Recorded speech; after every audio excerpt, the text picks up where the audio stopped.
विदेशमा बसिराख्नु भएको छ भने चाहिँ तपाईलाई स्टक मार्केटमा लगानी गर्नको लागि एउटा अर्को अप्सन पनि छ। जस्तै यो कम्पनी किन्ने, त्यो कम्पनी किन्ने, त्यो कम्पनी किन्ने भनेर यत्रो झन्झटबाट निस्किनको लागि सिधै इन्डेक्स फन्डै किन्दिने। जस्तै S&P 500 त्यही किन्दिने। अब नेपालको केसमा पनि त्यस्तो आएको भए इमेजिन तपाईले नेप्से इन्डेक्स किन्दिन सक्नुभएको भए, जसरी हामी नेभिल ब्याङ्क, NIC एसिया किन्छौँ नि, त्यसरी नै यो कम्पनीहरू सेलेक्ट गरेर चाहिँ किन्ने होइन, तर डङ्गे लाएर नेप्से इन्डेक्सै किन्दिने।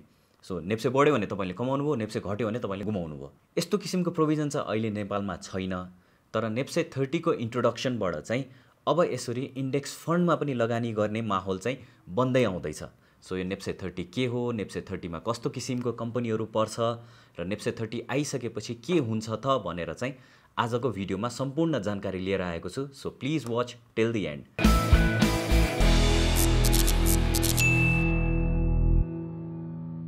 सो नेप्से 30 को कुरा गर्नुभन्दा अगाडि इन्डेक्सको बारेमा बुझौँ।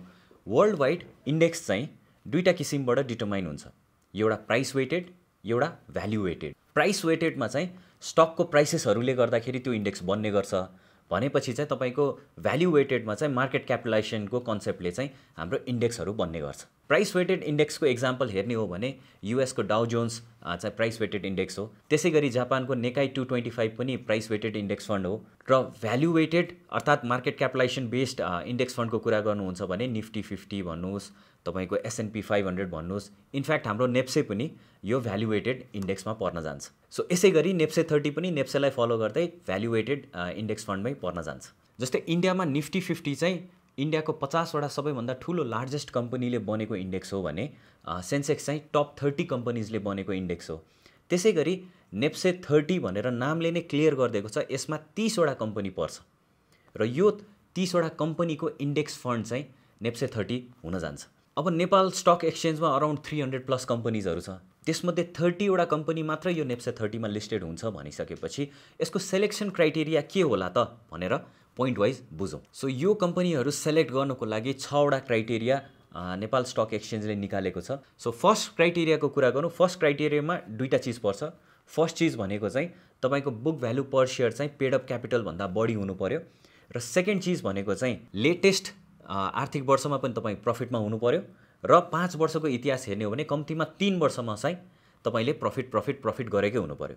सो सेकेन्ड क्राइटेरिया भनेको चाहिँ लास्ट आर्थिक वर्षमा तपाईको EPS अर्थात् अर्निङ पर सेयर चाहिँ 10% अफ फेस भ्याल्यु भन्दा बढी हुनु पर्यो र साथसाथै इन्फ्लेसनको रेट भन्दा पनि बढी हुनु पर्यो। सो जेनरली नेपालको केसमा फेस भ्याल्यु अफ सेयर चाहिँ जहिले पनि 100 रुपैयाँ हुन्छ।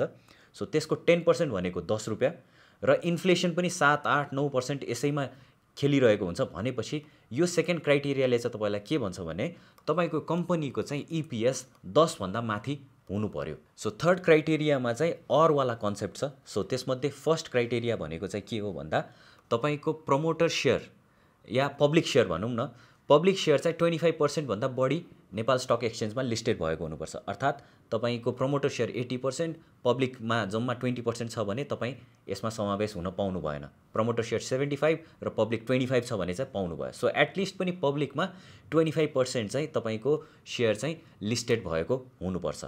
और प्रमोटर सेयर बाहेक फ्री फ्लोट जुन चाहिँ पब्लिकमा सेयर गएको छ त्यसको market capitalization should be greater than 1% of total नेप्सेको मार्केट क्यापिटलाइजेसन। सो यो बुझ्नु भएन भने मानौँ नेप्सेको मार्केट क्यापिटलाइजेसन 9 खर्बको छ भने तपाईको कम्पनीको फ्री फ्लोट मार्केट क्यापिटलाइजेसन चाहिँ 9 अर्ब भन्दा माथि हुनु पर्यो। 9 खर्बको 1% भनेको 9 अर्ब भयो। 9 अर्ब भन्दा माथि चाहिँ तपाईको कम्पनीको प्रमोटरको सेयर छोडेर फ्री फ्लोट मार्केट क्यापिटलाइजेसन चाहिँ हुनुपर्ने हुन्छ। सो चौथो क्राइटेरिया चाहिँ एकदम प्रिटी सिम्पल छ। सो कुनै पनि कम्पनीमा चाहिँ 20,000 भन्दा बढी सेयर धनीहरू हुनुपर्ने हुन्छ। सो पाँचौं क्राइटेरिया चाहिँ फेरि 3टा सेक्सनमा डिभाइड गरिएको छ र त्यो 3टा सेक्सनलाई चाहिँ 6 महिनाको आधारमा हेर्ने गर्छ। सो फर्स्ट सेक्सन भनेको टर्नओभर, सेकेन्ड सेक्सन भनेको भोल्युम अनि थर्ड सेक्सन भनेको चाहिँ ट्रान्जेक्सन। टर्नओभरको कुरा गर्दाखेरि 25 लाख भन्दा बढीको टर्नओभर एभ्री डे भएको हुनु पर्यो। त्यसरी नै भोल्युमको कुरा गर्दाखेरि 5000 किता भन्दा बेसी एभ्री डे ट्रान्जेक्सन भएको हुनु पर्यो र साथसाथै लास्टमा ट्रान्जेक्सनको कुरा गर्दाखेरि इच डे 40वटा ट्रान्जेक्सनभन्दा बेसी भएको हुनु पर्यो। सो यो बेसिकली यो क्राइटेरियाले के गर्छ त भन्दाखेरि एउटा एकदमै कम्पनीको कारोबार भइरहेको छ कि छैन, मान्छेहरूले किनबेच गरिरहेको छ कि छैन र एटलिस्ट पनि 40वटा ट्रान्जेक्सन त्यो कम्पनीको भइरहेको छ कि छैन भनेर चाहिँ यसले सुनिश्चित गर्छ यो क्राइटेरियामा पर्नको लागि। So last but not the least वाला क्राइटेरियामा चाहिँ के पर्छ त भने विगतको 6 महिनामा जति पनि ट्रेडिङ डेज छ त्यसमध्ये 75% ट्रेडिङ डेजमा चाहिँ यो कम्पनीको कारोबार भएकै हुनु पर्यो। यो चाहिँ रह्यो नेप्से 30 मा पर्ने कम्पनीको सेलेक्सन क्राइटेरिया चाहिँ के हुन्छ भनेर। अब नेप्से 30 नै चाहिँ कसरी क्याल्कुलेट हुन्छ भनेर चाहिँ अब डिटेलमा हेरौँ के रहेछ त यसको प्रोसेस भनेर। सो फर्स्ट यो नेप्से 30 को क्याल्कुलेसनमा चाहिँ यसरी अगाडिबाट कम्पनीहरूको प्रिलिमिनरी लिस्ट चाहिँ तयार पारिन्छ। त्यसपछि आएर कम्पोजिट वेटको आधारमा चाहिँ बाँकीको क्याल्कुलेसन गरिन्छ है। सो यो कम्पोजिट वेट भनेको चाहिँ के हो त भन्दाखेरि डिफ्रेन्ट चिजलाई डिफ्रेन्ट वेट दिएर त्यसको आधारमा चाहिँ कम्पेरिजनको एउटा टेबल बनाइन्छ। एक्जाम्पलको लागि नेप्सेले पब्लिस गरेको यो टेबललाई हेरौँ है त। नेप्सेले यसरी कम्पनीको free float market capitalisation, EPS, turnover, traded share अनि नम्बर अफ ट्रान्जेक्सनलाई क्रमशः 40%, 30% र 10% वेट दिएर कम्पोजिट वेट क्याल्कुलेट गरेको छ। जस्तै यहाँ एक्जाम्पलमा हेर्नुभयो भने यो AAA भन्ने कम्पनीको फ्री फ्लोट मार्केट क्यापिटलाइजेसनलाई 40% वेट दिएर यो ए वाला कोलम तयार भयो। त्यस्तै इपिएसलाई 30% वेट दियो, त्यस्तै ट्रेडेड अमाउन्टलाई 10% वेट दियो, ट्रेडेड सेयर्सलाई 10% र नम्बर अफ ट्रान्जेक्सनलाई 10% गरेर यो तपाईको A B C D E गरेर टोटल कम्पोजिट वेट चाहिँ यहाँ क्याल्कुलेट भयो है। सो यसरी चाहिँ कम्पोजिट वेटको आधारमा चाहिँ बल्ल कम्पनीको सेलेक्सन हुने गर्छ है। सो यसरी कम्पोजिट वेट क्याल्कुलेट भइसकेपछि कम्पनीहरूलाई 6वटा सेक्टरमा क्लासिफाई गरिएको छ। जस्तै banking and financial institutions, micro finance, अनि इन्सुरेन्स, अनि तपाईको हाइड्रो पावर, अनि म्यानुफ्याक्चरिङ, अनि ट्रेडिङ एन्ड सर्भिसेस गरेर चाहिँ टोटल 6वटा सेक्टरमा क्लासिफाई गरिएको छ भने सो कम्पनीहरूलाई चाहिँ क्लासिफाई गरेर यो 6वटा सेक्टरमा क्लासिफाई गरिसकेपछि र्याङ्क गरिन्छ based on their sectorial composite weight. त्यसमध्ये टप 8 कम्पनीज फ्रम इच सेक्टरलाई चाहिँ सेलेक्ट गरिन्छ। अनि साथसाथै यदि 30 भन्दा बढी चाहिँ यो क्राइटेरियामा पर्यो भने सबैभन्दा हाइएस्ट वेटेज भएकोहरू मात्र सेलेक्ट हुन्छ भने लोअर वेटेज भएकोहरू चाहिँ निस्किँदै जान्छन् र एटलिस्ट पनि हरेक सेक्टरबाट एउटा कम्पनी चाहिँ पर्न नै पर्ने हुन्छ।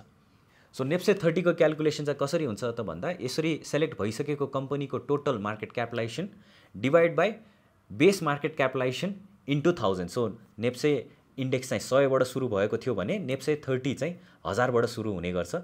सो बेस मार्केट क्यापिटलाइजेसन पनि कुन दिन पर्छ भनेर खुलाइदिएको छ। यो चाहिँ पुसको 30 2079 सालमा चाहिँ फ्री फ्लोट मार्केट क्यापिटलाइजेसन जति थियो त्यो नै यसको चाहिँ बेस मार्केट क्यापिटलाइजेसन हुन्छ भने सो नेप्से 30 मा पर्ने कम्पनीहरूको चाहिँ free float combined market capitalization divide by base इयरको बेस डेटको क्यापिटलाइजेसन इन्टु 1000 गरेर चाहिँ नेप्से 30 को क्याल्कुलेसन हुन जान्छ।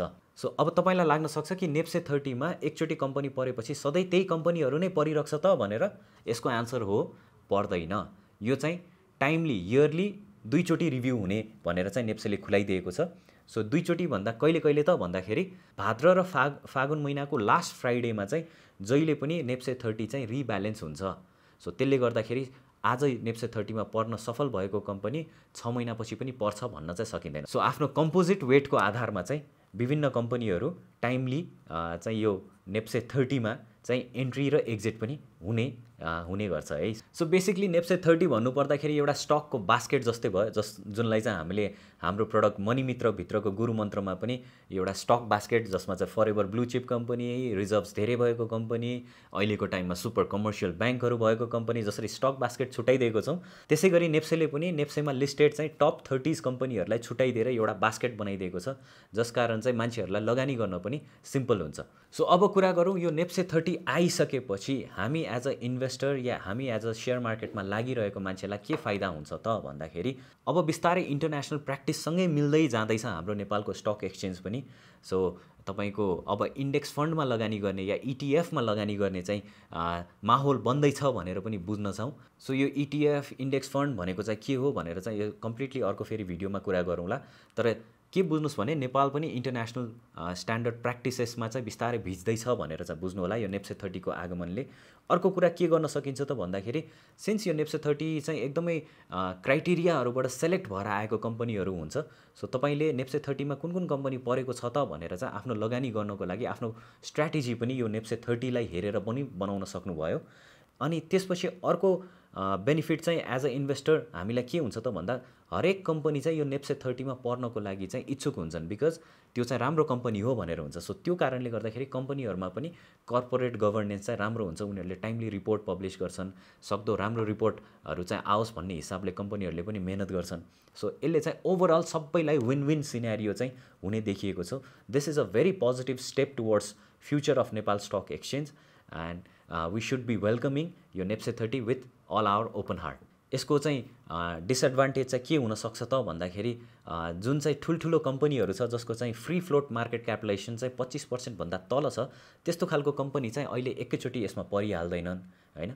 सो ठुल्ठुलो कम्पनीहरू जुन चाहिँ राम्रो गर्दै पनि आइरहेको छ नेपाल स्टक एक्सचेन्जमा, त्यो कम्पनीहरू चाहिँ एकैचोटि यो नेप्से 30मा नपर्नाले चाहिँ यसको एउटै डिसएडभान्टेज चाहिँ अहिले देखेको हो। त्यसलाई पनि अब सायद इन फ्युचर कुनै तरिकाले चाहिँ इन्कर्पोरेट गरिन्छ भन्ने चाहिँ आश लिएको छु।